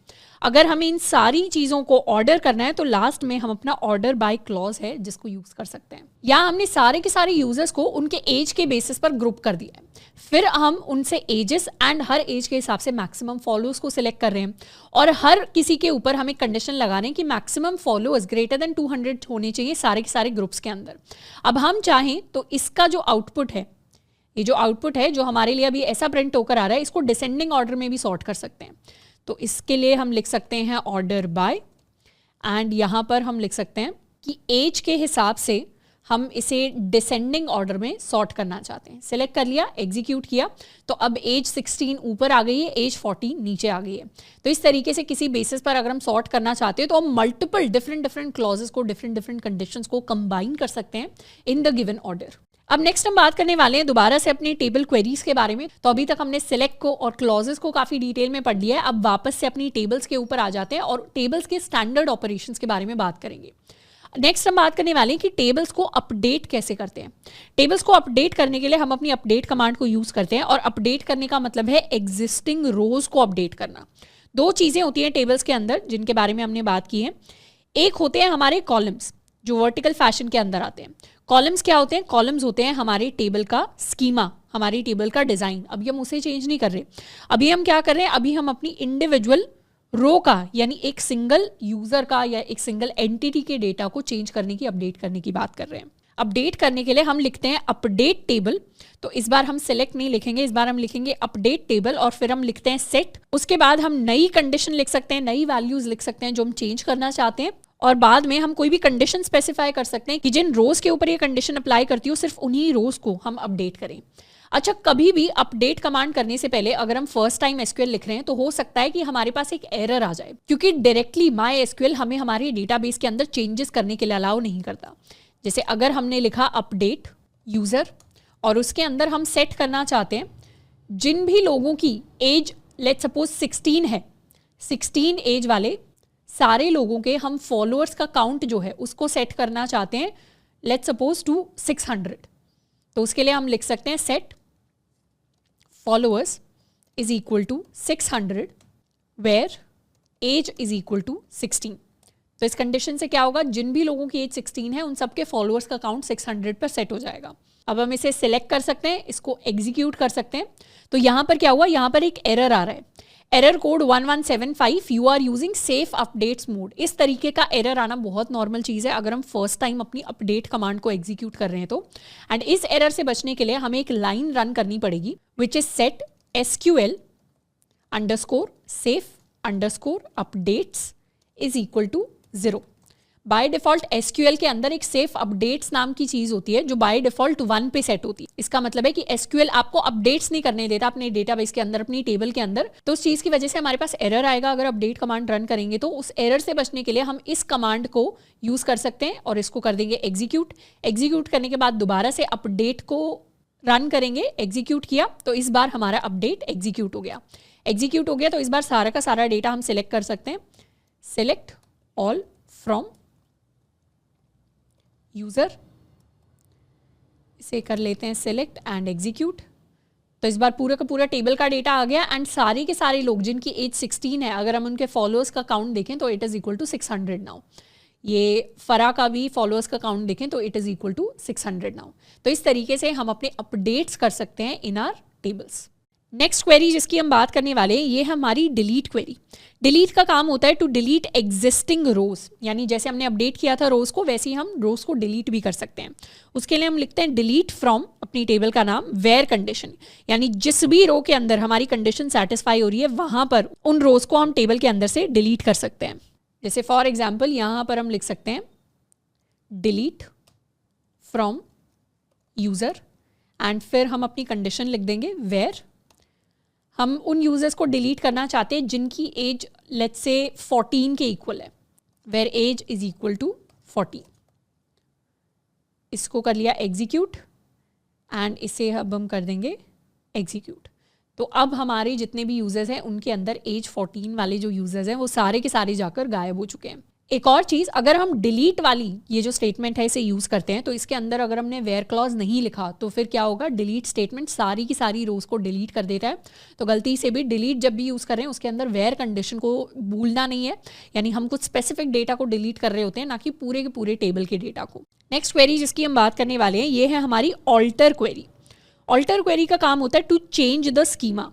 चेंज स्कीमा मतलब अब हम कॉलम्स के अंदर, यानी कॉलम्स का क्या नाम है, कॉलम्स का क्या डेटा टाइप है, या कॉलम्स के ऊपर हमने क्या क्या कंस्ट्रेंट्स अप्लाई किए हैं, या फिर अगर हमें कोई नया कॉलम ऐड करना है, किसी पुराने कॉलम को अगर हमें डिलीट करना है, इस तरीके के कॉलम्स रिलेटेड ऑपरेशंस को अगर हमें परफॉर्म करना है तो उसके लिए हम ऑल्टर क्वेरी को यूज़ करेंगे। ऑल्टर के अंदर अपने मल्टीपल डिफरेंट टाइप्स की क्वेरीज होती हैं, जिसमें से सबसे पहली है ऐड कॉलम करने वाली, यानी अगर हमें किसी नए कॉलम को ऐड करना है। नए कॉलम को ऐड करने के लिए हम लिखते हैं ऑल्टर टेबल, अपनी टेबल का नाम, और फिर लिखते हैं ऐड कॉलम, अपने नए कॉलम का नाम, उस कॉलम का डेटा टाइप एंड उस कॉलम का कंस्ट्रेंट। जैसे यहाँ पर लेट्स सपोज हमें कोई सिटी का कॉलम ऐड करना है, तो यहाँ हम ऐड कर सकते हैं ऑल्टर टेबल, अपनी टेबल का नाम विच इज़ यूज़र, हम ऐड करने वाले हैं अपना कॉलम, कॉलम का नाम है सिटी, सिटी के अंदर ये होगा हमारे varchar टाइप का जिसकी लिमिट है 25 एंड जिसके लिए हम कोई डिफ़ॉल्ट वैल्यू सेट करना चाहते हैं कि सबकी सिटी बाय डिफ़ॉल्ट दिल्ली होनी चाहिए। अब इसे कर लेते हैं सिलेक्ट एंड इसे कर लेंगे एग्जीक्यूट। जैसे एग्जीक्यूट किया सक्सेसफुल हो गया। अब हम चाहें तो अपनी यूज़र टेबल को देख सकते हैं। यूज़र टेबल के अंदर अब बाय डिफ़ॉल्ट सारे के सारे कॉलम्स के अंदर जो सिटी की वैल्यू है that is equal to Delhi. Next आ जाते हैं अपने ड्रॉप कॉलम पर। ड्रॉप कॉलम का काम होता है टू ड्रॉप अ कॉलम, यानी टू डिलीट अ कॉलम। हम लिखते हैं ऑल्टर टेबल, अपनी टेबल का नाम, फिर ड्रॉप कॉलम और फिर उस कॉलम का नाम जिसको हम ड्रॉप करना चाहते हैं, जिसको हम डिलीट करना चाहते हैं। जैसे लेट्स सपोज इस पूरे के पूरे यूज़र डेटा में से अगर हमें एज को डिलीट करना है, तो एज को डिलीट करने के लिए we can write alter table, अपनी टेबल का नाम विच इज़ यूज़र एंड इसे कर देंगे ड्रॉप कॉलम, अपने कॉलम का नाम विच इज़ एज। इसे कर लेते हैं सिलेक्ट, एग्जीक्यूट एंड अब सारे के सारे अपने यूज़र्स को देख लेंगे। यूज़र्स को देखा तो ये सारे हमारे यूज़र्स आ गए। अब इस यूज़र्स के साथ में हमें हमारे कॉलम्स दिखाई दे रहे हैं, पर इसके अंदर हमारा एज वाला कॉलम नहीं दिखाई दे रहा क्योंकि वो ड्रॉप हो चुका है। नेक्स्ट हम बात करने वाले हैं रीनेम टेबल के बारे में। रीनेम का काम होता है हमारी पूरी की पूरी टेबल का नाम ही चेंज कर देना। जैसे रीनेम करने के लिए हम लिखते हैं alter table and rename to, फिर अपनी नई टेबल का नाम। जैसे अगर इस टेबल को हम यूज़र्स की जगह इंस्टा यूज़र्स नाम देना चाहते हैं, तो उसके लिए हम लिख सकते हैं ऑल्टर टेबल, ये स्टेटमेंट यहाँ से हटा सकते हैं, alter table user rename to insta user. इसे कर लेते हैं सिलेक्ट एंड एग्जीक्यूट। तो इस बार जब हम सिलेक्ट ऑल फ्रॉम यूज़र करेंगे तो इसमें हमें एरर मिल जाएगा क्योंकि अब हमारी टेबल का नाम ये नहीं है, अब हमारी टेबल का नाम इंस्टा यूज़र हो गया है। तो अब इसे सिलेक्ट करके करेंगे एग्जीक्यूट, तो इस बार हमारे लिए कमांड रन करेगी। तो इस तरीके से हम अपनी टेबल को रीनेम भी कर सकते हैं। नेक्स्ट होता है ऑल्टर टेबल के अंदर टू चेंज द कॉलम, यानी जब भी हमें कॉलम को रीनेम करना है, कॉलम को हमें चेंज करना है, मॉडिफाई करना है, तो उसके लिए हम लिख सकते हैं ऑल्टर टेबल, अपनी टेबल का नाम, और फिर लिखेंगे चेंज कॉलम, अपने पुराने कॉलम का नाम। अब पुराने कॉलम की जगह हम कुछ नया लेकर आना चाहते हैं, तो फिर हम लिखते हैं अपने नए कॉलम का नाम, उसका नया डेटा टाइप एंड उसके न्यू कंस्ट्रेंट्स को। अब जब भी हम चेंज करते हैं, यानी जब भी हम किसी कॉलम को रीनेम करते हैं, तो लेट्स सपोज अगर हमारा कॉलम है कोई और वो इंट टाइप का है, तो उसके बाद न्यू डेटा टाइप में भी हमें दोबारा से इंट को रीडिफाइन करना पड़ेगा। यानी अगर हमें सिर्फ नाम भी चेंज करना है तो सिर्फ नाम चेंज नहीं होता, उसके साथ में हमें दोबारा से नया डेटा टाइप देना पड़ता है। और अगर हमारा डेटा टाइप सेम रहना है तो हमें पुराने वाला ही डेटा टाइप लिखना होता है। जैसे लेट्स सपोज हमारी ये जो टेबल है इसके अंदर हम फॉलोअर्स को रीनेम करके करना चाहते हैं सब्सक्राइबर्स, तो वो हम कैसे करेंगे? हम यहाँ पर लिख सकते हैं ऑल्टर टेबल इंस्टा यूज़र, या फिर इंस्टा यूज़र से इसे वापस से अपडेट कर देते हैं, रीनेम कर देते हैं, alter table insta user rename to user. ये एक बार दोबारा रन कर दिया तो हमारी टेबल का नाम दोबारा से यूज़र हो जाएगा, तो सक्सेसफुल। तो ऑल्टर टेबल यूज़र, हम क्या करना चाहते हैं? चेंज कॉलम, हम अपने फॉलोअर्स नाम का जो कॉलम है उसे चेंज करना चाहते हैं टू सब्सक्राइबर्स, तो इसे सब्स लिख देते हैं। और इसके साथ अब हमें क्या करना पड़ेगा, अब हमें उसका नया डेटा टाइप देना पड़ेगा। नया डेटा टाइप सेम ही रखेंगे हम, यानी फॉलोअर्स को रखेंगे इंट और डिफ़ॉल्ट को रखेंगे 0। तो यहाँ पर हम लिख सकते हैं दिस स्टेटमेंट, ये स्टेटमेंट लिख लेते हैं, एग्जीक्यूट करते हैं, एग्जीक्यूट हो गया। अब सारे के सारे डेटा को एक बार सेलेक्ट करते हैं, select all from user. Select all किया तो इस बार यहाँ पर फॉलोअर्स लिखा हुआ नहीं आ रहा, हमारे कॉलम के अंदर यहाँ पर इस बार हमारे पास सब्स लिखा हुआ आ रहा है, यानी सब्सक्राइबर्स। नेक्स्ट हम बात करने वाले हैं मॉडिफाई कॉलम की। मॉडिफाई कॉलम का काम होता है कि हमें पुराने कॉलम के अंदर रीनेम नहीं करना चीज़ों को, हमें क्या करना है, या तो उसका डेटा टाइप या फिर उसके कंस्ट्रेंट को मॉडिफाई करना है। जैसे ऑल्टर टेबल, टेबल नेम हम लिखते हैं, उसके बाद लिखते हैं मॉडिफाई, फिर अपने कॉलम का नाम, फिर अगर उसके अंदर हमें नया डेटा टाइप डालना है तो उसको हम लिख सकते हैं, नया कंस्ट्रेंट डालना है तो उसे हम लिख सकते हैं। जैसे लेट्स सपोज ये जो हमारे फॉलोअर्स हैं इनके लिए डिफ़ॉल्ट वैल्यू हम सेट करना चाहते हैं टू 5। अब इसे कैसे मॉडिफाई करें, मॉडिफाई करने के लिए हम लिख सकते हैं ऑल्टर टेबल यूज़र एंड यहाँ पर हम लिख देंगे मॉडिफाई। हमारे कॉलम का नाम है सब्स, सब के अंदर हमारा नया डेटा टाइप होने वाला है इंट, एंड इसके लिए हम बेसिक कंडीशन डिफाइन करेंगे default to be set to 5। अब इसे कर देते हैं सिलेक्ट, एग्जीक्यूट, एग्जीक्यूट हो गया, सारे एलिमेंट्स को सिलेक्ट कर लेते हैं। तो ये हमारे पास डेटा हो गया, पर अभी हमें सब्सक्राइबर्स काउंट डिफ़ॉल्ट वैल्यू नहीं दिख रही। डिफ़ॉल्ट वैल्यू देखने के लिए हम नया डेटा इंसर्ट करने की कोशिश कर सकते हैं। नया डेटा जब हम इंसर्ट करेंगे तो इसके अंदर हम अपने फॉलोअर्स का काउंट ऐड नहीं करेंगे। फॉलोअर्स का काउंट ऐड नहीं किया, डेटा नंबर 6 को ऐड करते हैं, this is going to be age 19 and इसे हम एक रैंडम नाम दे देते हैं, कुछ फॉलोअर्स का काउंट क्योंकि हम हटा रहे हैं, या सब्सक्राइबर्स का 120, इसको कर लेते हैं सिलेक्ट। अच्छा, अब हमने एज डिलीट कर दिया अपनी टेबल से, तो गलती से उस कॉलम का नाम नहीं लिखना, नहीं तो हमारे पास एरर आ जाएगा। इसको कर लेते हैं सिलेक्ट, एग्जीक्यूट। डुप्लीकेट एंट्री 6, यानी 6 वाली आईडी ऑलरेडी है, इसको कर लेते हैं 7, सिलेक्ट एंड एग्जीक्यूट। तो एग्जीक्यूट हो गया। अब अगर हम चेक करें सिलेक्ट ऑल फ्रॉम यूज़र, तो यहाँ पर जो नंबर 7 वाली आईडी वाला यूज़र है उसके लिए सब्सक्राइबर्स बाय डिफ़ॉल्ट 5 पर सेट हो गए हैं। यानी ये जो हमने इंट डिफ़ॉल्ट 5 किया था सब्सक्राइबर्स के लिए, उस तरीके से हमने अपने सब्सक्राइबर्स वाले कॉलम को कर दिया था मॉडिफाई। इवन दो जब हमने डेटा को इंसर्ट किया तो इसके अंदर हमने कोई सब्सक्राइबर्स का काउंट सेट नहीं किया, तो वो बाय डिफ़ॉल्ट 5 पर सेट हो गया। तो इस तरीके से हमारी ऑल्टर टेबल कमांड हमारे लिए काम करती है। नेक्स्ट हम बात करने वाले हैं टेबल क्वेरीज के अंदर अबाउट ट्रंकेट। ट्रंकेट का काम होता है कि ये सारी की सारी टेबल के डेटा को डिलीट कर देता है। एक कमांड होती है हमारे पास ड्रॉप टेबल। ड्रॉप टेबल से क्या होता है, ड्रॉप टेबल से सारी की सारी टेबल ही डिलीट हो जाती है, मतलब वो टेबल अब एग्जिस्ट नहीं करेगी डेटाबेस के अंदर। और दूसरी कमांड होती है ट्रंकेट कमांड। ट्रंकेट कमांड का काम होता है to delete a table's data, यानी टेबल तो रहेगी बस वो पूरी खाली हो जाएगी। हम लिखते हैं ट्रंकेट टेबल एंड फिर अपनी टेबल का नाम। जैसे लेट्स सपोज हमें अपनी यूजर टेबल से सारा का सारा डेटा खाली करना है, तो हम लिख सकते हैं ट्रंकेट टेबल एंड फिर अपनी टेबल का नाम which is going to be equal to user. इसको कर लेते हैं सिलेक्ट, एग्जीक्यूट। तो यहाँ पर हमारे पास ये एरर आ रहा है 1701 का, can not truncate a table referenced in some other table. तो ये बेसिकली एरर इसलिए आ रहा है क्योंकि हमने क्या किया था, हमने लास्ट लेक्चर के अंदर एक और टेबल बनाई थी पोस्ट नाम से, और पोस्ट टेबल के अंदर हमने एक फॉरेन की क्रिएट की थी। अब ये जो फॉरेन की है इस पोस्ट नाम की टेबल के अंदर, ये रेफरेंस कर रही थी हमारी यूज़र टेबल की आईडी को। यानी हमने 2 टेबल्स बनाई थी, पोस्ट के अंदर ये जो हमारी यूज़र आईडी थी ये हमारी फॉरेन की थी। तो अब एसक्यूएल हमें कहने की कोशिश कर रहा है, अगर आपने यूज़र के डेटा को ही खाली कर दिया, उसको आप ट्रंकेट करने की कोशिश कर रहे हो, तो पोस्ट के अंदर जो आप यूज़र की आईडी को एज अ फॉरेन की रेफरेंस कर रहे थे वो चीज़ तो इनवैलिड हो जाएगी। वो जो आपने कनेक्शन बनाया था दोनों टेबल्स के बीच में, वो कनेक्शन हमें इस यूज़र टेबल को ट्रंकेट करने से रोक रहा है। तो या तो हमें इस कनेक्शन को तोड़ना पड़ेगा, या तो उसे अब फॉरेन की वाला जो उसका कंस्ट्रेंट है उसे हमें हटाना पड़ेगा, या फिर हम चाहें तो पहले इस पोस्ट टेबल को ट्रंकेट या डिलीट कर सकते हैं, तो उससे कनेक्शन ऑटोमेटिकली खत्म हो जाएगा। तो हम क्या करेंगे, पोस्ट को ड्रॉप कर देंगे। यहाँ पर हम लिख सकते हैं ड्रॉप टेबल पोस्ट। जैसे ही पोस्ट को हम ड्रॉप करेंगे उसका कनेक्शन हट जाएगा। हमने इसे ड्रॉप कर दिया मतलब ये यहाँ हमारे कोड से हट जाएगी। अब हम क्या कर सकते हैं, अब हम ट्रंकेट कर सकते हैं टेबल यूज़र को। जैसे एंटर किया तो इस बार ट्रंकेट सक्सेसफुल हो गया। सिलेक्ट करते हैं सारे के सारे एंट्रीज को यूजर से, तो इस बार हमारे पास सारी नल एंट्रीज आ रही हैं, यानी हमारा पूरा डेटा जो हमने इंसर्ट किया था अपनी टेबल यूजर के अंदर वो सारा का सारा डेटा अब डिलीट हो चुका है। पर जब हम ड्रॉप करते हैं, यानी अगर हम यूजर टेबल को ड्रॉप करें इस तरीके से, तो इसे अगर हमने ड्रॉप कर दिया, ड्रॉप सक्सेसफुल हो गया।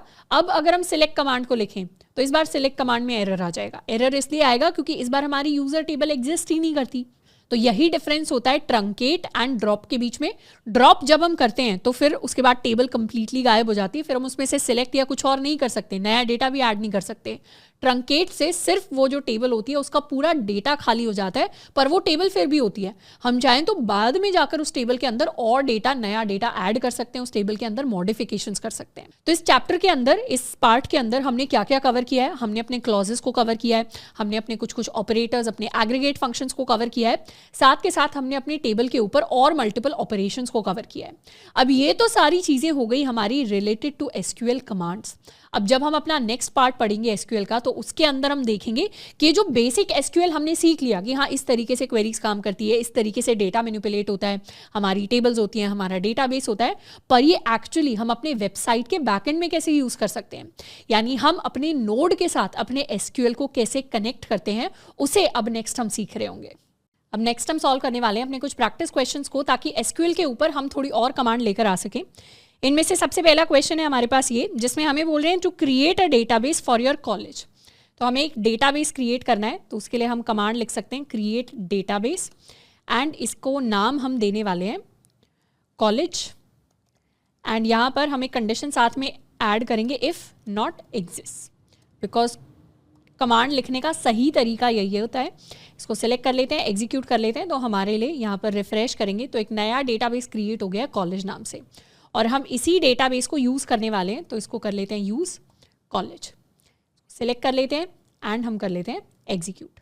अब एक चीज़ आपको ज़रूर करनी है, यहाँ पर अपना जो प्रैक्टिस क्वेश्चन वाला सेट है इसको पॉज करना है और एक बार खुद से सवालों को सॉल्व करने की कोशिश करनी है।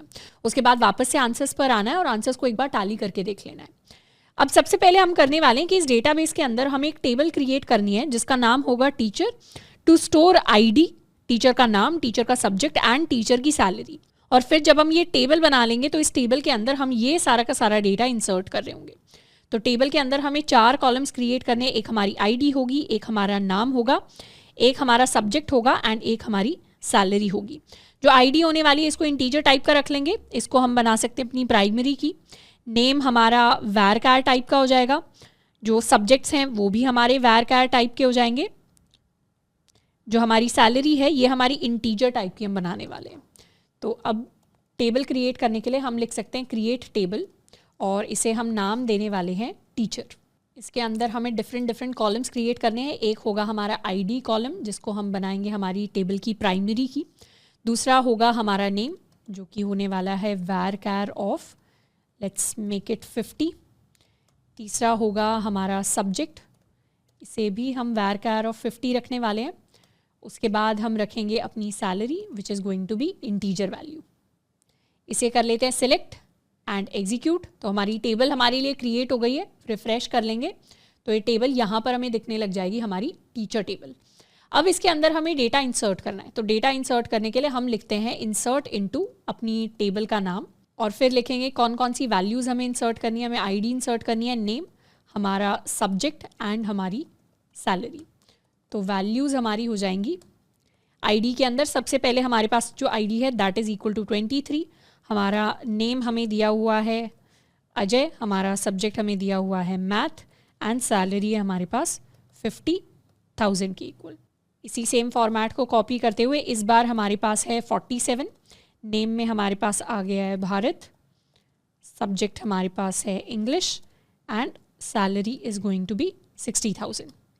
सिमिलर तरीके से हमारे पास आईडी आ गई है 18, नेम आ गया है चेतन, सब्जेक्ट हमारे पास आ गया है केमिस्ट्री, एंड सैलरी हमारे पास आ गई है 45,000।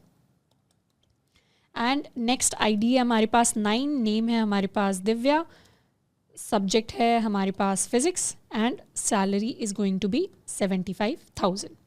इसको कर लेते हैं सिलेक्ट एंड एग्जीक्यूट। तो एग्जीक्यूट कर लिया तो हमारा डेटा अंदर एंटर हो गया है, एंड डेटा को चेक करने के लिए हम लिख सकते हैं सिलेक्ट ऑल फ्रॉम हमारी table which is the teacher table. Select and execute. तो इस तरीके से हमारी टेबल हमारे पास क्रिएट होकर आ गई है। अब आ जाते हैं अपने नेक्स्ट सवाल की तरफ, जिसमें हमें कुछ कुछ ऑपरेशंस परफॉर्म करने अपने डेटाबेस के ऊपर। सबसे पहले तो हमें सिलेक्ट करने हैं वो सारे के सारे टीचर्स जिनकी salary is more than 55K। तो इसके लिए हम अपनी क्वेरी लिखने वाले हैं। हम यहाँ लिखेंगे select all from teacher where हम चाहते हैं हमारी जो सैलरी हो that should be greater than 55,000। तो इसको कर लेते हैं सिलेक्ट एंड एग्जीक्यूट। तो उन सारे टीचर्स की इन्फॉर्मेशन आ गई। ऐसे 2 ही टीचर है हमारे पास, एक है इंग्लिश के टीचर जिनकी सैलरी 60,000, एक है फिजिक्स के टीचर जिनकी सैलरी 75,000। तो इस तरीके से हमारे पास ये वाला डेटा आ गया। सेकेंड पार्ट पे आ जाते हैं, rename the salary column of teacher table to CTC, यानी हमें सैलरी कॉलम का नाम चेंज करना है। अब जब हम सैलरी कॉलम का नाम चेंज कर रहे हैं, जब भी किसी कॉलम के साथ कुछ होता है तो ये क्या होता है, ये हमारे स्कीमा के अंदर हम चेंजेस करना चाहते हैं। जब भी स्कीमा के अंदर हम चेंजेस करना चाहते हैं तो स्कीमा के अंदर चेंज करने का मतलब है कि हमारी टेबल को हम ऑल्टर कर रहे हैं। तो हम कौन सी कमांड यूज़ करेंगे, हम यूज़ करेंगे ऑल्टर टेबल कमांड को। हम लिखेंगे ऑल्टर टेबल, फिर अपनी टेबल का नाम विच इज़ टीचर, एंड इसके अंदर हमें रीनेम करना है अपने कॉलम को। तो एक तरीके से हम अपने कॉलम को चेंज करना चाहते हैं, तो इसको लिख देंगे चेंज कॉलम, एंड फिर अपने कॉलम का नाम, हमारा कॉलम का नाम है सैलरी, इसे हम चेंज करना चाहते हैं टू CTC, एंड CTC के अंदर डेटा टाइप हमारा वही रहेगा which is going to be equal to int. इसको कर लेते हैं सिलेक्ट एंड एग्जीक्यूट। तो एग्जीक्यूट कर लिया। इस बार टीचर टेबल को जब हम सिलेक्ट करेंगे, सिंगल लाइन को जब सिलेक्ट करेंगे तो हमारे कॉलम का नाम इस बार हमारे पास CTC दिख कर आएगा। नेक्स्ट पार्ट में आ जाते हैं, update salary of all teachers by giving them an increment of 25%, यानी सबको अपनी सैलरी के अंदर 25% का इंक्रीमेंट मिला है। 25% इंक्रीमेंट कहने का क्या मतलब होता है सैलरी के अंदर, जैसे लेट्स सपोज हमारी सैलरी है 10,000। अब 10,000 के अंदर 10,000 का 25% क्या होता है, 10,000 का 25% होता है 2,500, यानी 2,500। इंक्रीमेंट कहने का मतलब है कि ये जो एक्स्ट्रा वैल्यू आई 10,000 का 25%, इसी को हम ओरिजिनल वैल्यू ओरिजिनल सैलरी के अंदर ऐड करेंगे। यानी ये वैल्यू जब इसके साथ ऐड हो जाएगी तो सैलरी कितनी हो जाएगी, सैलरी हो जाएगी 10K plus 2.5K which is going to be equal to 12.5K। अब अगर हमें किसी की भी सैलरी को अपडेट करना है तो सैलरी अपडेट करने का 25% से फॉर्मूला क्या रहेगा कि हमारी जो नई सैलरी है, नई salary is going to be equal to पुरानी सैलरी प्लस 25%। 25% कहने का मतलब है 0.25 से मल्टीप्लाई कर दो। किसी भी चीज़ का 25% निकालना होता है तो हम 0.25 से मल्टीप्लाई कर देते हैं। तो 0.25 मल्टीप्लाइड बाय हमारी पुरानी सैलरी। तो ये हमारा फॉर्मूला होगा to increment any salary by 25%। This is just basic math, और इसी बेसिक मैथ को हम SQL के अंदर अप्लाई करेंगे। अगर हमें अपडेट करना है वैल्यूज़ को तो सबसे पहले तो हम अपनी अपडेट कमांड लिखेंगे, अपडेट, फिर अपनी टेबल का नाम which is the teacher table, और यहाँ हम लिखेंगे set salary is equal to, या सैलरी की जगह अब ये CTC हो गया कॉलम का नाम, CTC is equal to CTC plus CTC multiplied by 0.25। इससे क्या होगा, CTC जो ओरिजिनल था वो तो रहेगा ही, पर 25% एक्स्ट्रा उसके अंदर ऐड हो जाएगा। तो सारे टीचर्स की सैलरी हमें 25% इंक्रीमेंट करनी है, तो इसको कर देंगे एग्जीक्यूट। एग्जीक्यूट कर दिया। अब टीचर्स के लिए सारी की सारी वैल्यूज़ देख लेंगे। तो वैल्यूज़ हमारी इंक्रीज होकर आ गई है, सबकी सैलरी यहाँ पर इंक्रीज दिख रही है। कितना इंक्रीज हुई है, सबकी सैलरी 25% इंक्रीज होकर आई है। नेक्स्ट आ जाते हैं, नेक्स्ट पार्ट हमें कह रहा है कि add a new column for teachers called city, the default city should be Gurgaon. यानी टीचर्स के लिए हमें एक नया कॉलम ऐड करना है जिसके अंदर डिफॉल्ट वैल्यू हो गुड़गांव। तो नया कॉलम जब भी हम ऐड करते हैं, क्योंकि कॉलम है तो हम स्कीमा के अंदर चेंज कर रहे हैं, स्कीमा के अंदर चेंज कर रहे हैं मतलब हमें ऑल्टर कमांड को यूज़ करना है। तो ऑल्टर टेबल एंड फिर अपनी टेबल का नाम, इसके अंदर हम ऐड कर रहे हैं कॉलम। कॉलम ऐड करके हम इस कॉलम को नाम देना चाहते हैं सिटी, इसका डेटा टाइप हम रखना चाहते हैं varchar of 50, एंड इसके अंदर जो हम डिफ़ॉल्ट वैल्यू डालना चाहते हैं ये हो जाएगी हमारे पास गुड़गांव। इसको कर लेते हैं सिलेक्ट एंड एग्जीक्यूट। अब टीचर टेबल की बात करते हैं। टीचर टेबल के अंदर अब एक नया कॉलम ऐड हो गया विच इज सिटी, जिसके अंदर सारी की सारी values are equal to Gurgaon. हम चाहे तो बाद में जाके टीचर्स के लिए इन सिटीज़ को अपडेट भी कर सकते हैं, पर अभी के लिए हमारी डिफ़ॉल्ट वैल्यूज़ हमारे पास आ गई हैं। नेक्स्ट हमें क्या करना है, नेक्स्ट हमें डिलीट करना है सैलरी कॉलम को फॉर द टीचर टेबल। यानी टीचर टेबल के अंदर ये जो सैलरी वाला कॉलम है जिसको हमने अभी इंक्रीमेंट किया था, इसको हम कंप्लीटली डिलीट करने वाले हैं। तो कॉलम को डिलीट करने के लिए हम लिखते हैं ऑल्टर टेबल टीचर एंड फिर लिखेंगे ड्रॉप कॉलम एंड फिर अपने कॉलम का नाम which is going to be equal to CTC, यानी सैलरी जो अब CTC में आकर चेंज हो गया है। इसको कर लेते हैं सिलेक्ट एंड एग्जीक्यूट एंड इस बार टीचर टेबल पर आएंगे तो हमारा सैलरी वाला कॉलम हमें नहीं दिखेगा, बाकी सारे कॉलम्स हमारी टीचर टेबल के अंदर अवेलेबल हैं। तो इस तरीके से हम अपनी SQL कमांड्स को रन कर सकते हैं। नेक्स्ट क्वेश्चन के अंदर हमें बोला है to create a table to store student information. Student information के अंदर हम स्टूडेंट के लिए उसका रोल नंबर, उसका नाम, उसकी सिटी एंड उसके मार्क्स को स्टोर करने वाले हैं। तो ये सारी चीज़ें करने के लिए हम एक नई टेबल बना लेते हैं, इसको बोलेंगे क्रिएट टेबल और इसे नाम हम दे देंगे स्टूडेंट। अब स्टूडेंट टेबल के अंदर हमें क्या क्या इन्फॉर्मेशन ऐड करनी है, एक हमें सारे स्टूडेंट्स का रोल नंबर ऐड करना है, एक हमें उनका नेम ऐड करना है, एक हमें उनकी सिटी ऐड करनी है और एक हमें उनके मार्क्स ऐड करने हैं। रोल नंबर के लिए हम इसे लिख सकते हैं इंट एंड प्राइमरी की। नेम के लिए हम इसे बोल सकते हैं varchar ऑफ 30। सिटी के लिए हम इसे सेम वैल्यू दे सकते हैं which is varchar of 30 and marks के लिए हम इसे बोल सकते हैं इंटीजर मार्क्स। इसे कर लेते हैं सिलेक्ट एंड एग्जीक्यूट। तो हमारी नई टेबल हमारे लिए क्रिएट होकर आ गई। रिफ्रेश करेंगे तो यहाँ पर एक नई table which is the student table हमें दिखाई देकर आ रही है। अब इस स्टूडेंट टेबल के अंदर हमें डेटा को इंसर्ट करना है। तो डेटा को इंसर्ट करने के लिए हम लिख सकते हैं इंसर्ट इनटू स्टूडेंट। क्या क्या वैल्यूज़ इंसर्ट करेंगे, आईडी इंसर्ट करेंगे, नेम करेंगे, सिटी करेंगे एंड मार्क्स करेंगे।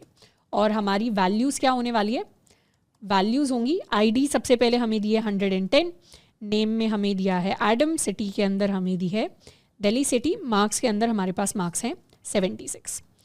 नेक्स्ट स्टूडेंट के लिए हमारे पास आईडी है 108, नाम है हमारे पास बॉब, सिटी है हमारे पास Mumbai and marks are equal to 65।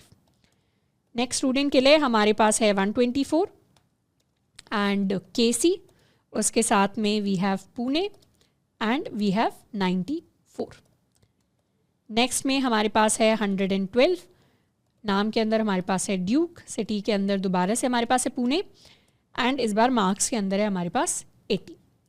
इसको कर लेते हैं सिलेक्ट एंड एग्जीक्यूट। तो हमारी टीचर टेबल के अंदर अननोन कॉलम आईडी, अच्छा आईडी की जगह हमारे पास यहाँ पर एंटर होने वाला था roll number which is our primary key. तो सिलेक्ट एंड एग्जीक्यूट, एग्जीक्यूट कर लिया। अब डेटा को चेक भी कर लेते हैं कि सारा डेटा क्या हमारे पास आ गया। All from student, select execute. तो ये हमारी स्टूडेंट टेबल हमारे पास बन के आ गई जिसमें सारी की सारी इंफॉर्मेशन हमने स्टोर करा दी है। अब इस स्टूडेंट टेबल के ऊपर हम कुछ कुछ ऑपरेशंस को परफॉर्म करने वाले हैं। सबसे पहला ऑपरेशन जो हम परफॉर्म करेंगे, to select all the students who scored 75+, यानी जिन्होंने मार्क्स 75+ स्कोर किए हैं उनकी वैल्यूज़ को हमें प्रिंट करवाना है। तो उनकी वैल्यूज़ को प्रिंट करवाने के लिए हम लिख सकते हैं select all from student where marks is greater than 75। इसको कर लेते हैं सिलेक्ट एग्जीक्यूट। तो ये हमारे पास सारे स्टूडेंट्स की इंफॉर्मेशन आ गई जिनके मार्क्स 75+ हैं। नेक्स्ट पार्ट हमें कह रहा है find the names of all cities where students are from, यानी हमें सारी की सारी उन सिटीज़ के नाम निकालने हैं जहाँ से स्टूडेंट्स आ रहे हैं। यानी हमें सिटीज़ के अंदर दिल्ली प्रिंट करवाना है, मुंबई प्रिंट करवाना है, पुणे प्रिंट करवाना है। हम ये नहीं चाहते कि अगर काफ़ी सारे स्टूडेंट्स एक ही सिटी से हैं तो वो सिटी बार बार प्रिंट हो। मतलब 2 स्टूडेंट्स अगर पुणे से हैं तो पुणे को हमें बार बार प्रिंट नहीं करवाना। तो ऐसा करने के लिए हम बेसिकली एक तरीके से कहना चाह रहे हैं कि हमें सारी की सारी डिस्टिंक्ट सिटीज़ को प्रिंट करवाना है। तो यहाँ हम लिख सकते हैं सिलेक्ट डिस्टिंक्ट सिटी फ्रॉम हमारी स्टूडेंट टेबल। तो जो डिस्टिंक्ट कीवर्ड की हमने बात की थी इसको हम यूज़ कर सकते हैं। तो ये हमारी 3 डिस्टिंक्ट सिटीज़ आ गई। तो ये तो है एक तरीका इस सवाल को सॉल्व करने का। दूसरा तरीका ये भी हो सकता है कि हम सबको ग्रुप कर दें। ग्रुप करने के लिए हम ये कमांड लिख सकते हैं select city from student and यहाँ हम लिख देंगे ग्रुप बाय सिटी। तो इससे सारी इंडिविजुअल सिटीज़ का ग्रुप बन जाएगा और उन सिटीज़ की वैल्यू हमारे पास आ जाएगी। तो ये आ गई हमारी सारी की सारी सिटीज़ मुंबई, दिल्ली, पुणे। तो इससे हमें ये पता चलता है कि अगर हमें एक ही तरीके की इन्फॉर्मेशन चाहिए तो ज़रूरी नहीं है उसके लिए एक ही तरीके की कमांड लिखी जा सकती है। हम डिफरेंट कमांड्स को यूज़ करके भी सेम आउटपुट लेकर आ सकते हैं एसक्यूएल के अंदर। नेक्स्ट सवाल के ऊपर आ जाते हैं। Find the maximum marks of students from each city, यानी हर सिटी के स्टूडेंट्स के हमें मैक्सिमम मार्क्स लेकर आने हैं। तो उसके लिए हम अपना एग्रीगेट फंक्शन यूज कर सकते हैं, मैक्स ऑफ मार्क्स। तो यहाँ पर सिटी के साथ में हम लिख देंगे मैक्स ऑफ मार्क्स। तो इससे क्या होगा, ग्रुप बाय तो हो ही रही थी सिटीज, अब हर सिटी से उनके मैक्सिमम मार्क्स भी आकर प्रिंट हो जाएंगे। इसको कर लेंगे सिलेक्ट एंड एग्जीक्यूट। एग्जीक्यूट किया तो मुंबई के मैक्सिमम मार्क्स 65 है, दिल्ली के 76 हैं, पुणे के 94 हैं। इवन दो पुणे से हमारे पास 2 स्टूडेंट्स थे, एक ये स्टूडेंट और एक ये स्टूडेंट, पर उसने मैक्सिमम मार्क्स को प्रिंट करवाया which is equal to 94। Next part पे आ जाते हैं, find the average of the class, यानी पूरी की पूरी क्लास के अगर हमें एवरेज मार्क्स फाइंड आउट करने हैं तो कैसे करें। उसके लिए हम लिख सकते हैं select average of marks from student. इसको कर लेते हैं सिलेक्ट एंड एग्जीक्यूट। तो हमारी क्लास का जो एवरेज है that is equal to 78.75। Next आ जाते हैं, add a new column grade, assign grade such that अगर मार्क्स किसी भी स्टूडेंट के ग्रेटर देन 80 हैं तो ग्रेड की वैल्यू ओ हो जाए। This is not 0, this is O for outstanding. अगर मार्क्स 70 से 80 की रेंज में है तो ग्रेड की वैल्यू ए हो जाए, और मार्क्स 60 से 70 की रेंज में है तो ग्रेड की वैल्यू बी हो जाए। तो इसमें सबसे पहले तो हम एक नया कॉलम क्रिएट करेंगे ग्रेड नाम से। यहाँ पर इतने पार्ट को हटा लेते हैं और हम ऑल्टर करेंगे अपनी टेबल को। क्या है हमारी टेबल, स्टूडेंट टेबल को। इसके अंदर हम ऐड करेंगे एक नया कॉलम जिसका नाम होगा ग्रेड। ग्रेड के अंदर हम इसे वैर का टाइप का रखेंगे कि 2 तक ए और ए प्लस 2 कैरेक्टर्स तक इसके अंदर इंफॉर्मेशन स्टोर हो सके। तो इसको हमने क्रिएट कर लिया, सिलेक्ट करके एग्जीक्यूट कर दिया। अभी स्टूडेंट टेबल के अंदर अगर हम चेक करेंगे तो हमारा ग्रेड वाला कॉलम तो है, पर इस कॉलम के अंदर सारी वैल्यूज अभी नल के इक्वल है। अगर हमें वैल्यूज को एंटर करवाना है तो उसके लिए हमें कंडीशंस दी हुई हैं, यानी हम अपनी टेबल को अब अपडेट करेंगे। तो हम लिखेंगे अपडेट स्टूडेंट टेबल एंड इसके अंदर हम सेट करने वाले हैं मार्क्स, या हम अपने ग्रेड को सेट करने वाले हैं टू ओ, वेयर इसे कैरेक्टर बना देते हैं, where marks is greater than, ऐसे कह देते हैं इक्वल टू 80। तो इस तरीके से हमारा फर्स्ट अपडेशन हो जाएगा। सेकंड अपडेशन के लिए सेकंड कमांड लिख देते हैं, थर्ड अपडेशन के लिए थर्ड कमांड। जहां मार्क्स बिटवीन, या बिटवीन की जगह इसे कह लेते हैं मार्क्स जहां पर ग्रेटर देन इक्वल टू 70 हैं एंड मार्क्स लेस देन 80 हैं, उस केस में हम ग्रेड को सेट करने वाले हैं टू ए, एंड दूसरे केस में हम ग्रेड को सेट करने वाले हैं टू बी जहां पर मार्क्स 60 से 70 की रेंज में है। सबसे पहले इस स्टेटमेंट को कर लेते हैं एग्जीक्यूट, अब सेकंड स्टेटमेंट को कर लेते हैं एग्जीक्यूट, एंड अब अपनी थर्ड स्टेटमेंट को कर लेते हैं एग्जीक्यूट। तीनों स्टेटमेंट्स को एग्जीक्यूट कर लिया तो अब दोबारा से स्टूडेंट टेबल को हम चेक करेंगे। तो स्टूडेंट टेबल के अंदर ग्रेड्स आ गए हैं जिसके मार्क्स 65 हैं, ग्रेड बी 76 है, ए 80 है, ओ 94 है, ओ। तो इस तरीके से हम अपनी डिफरेंट एसक्यूएल क्वेरीज को यूज़ कर सकते हैं for different tables and different databases.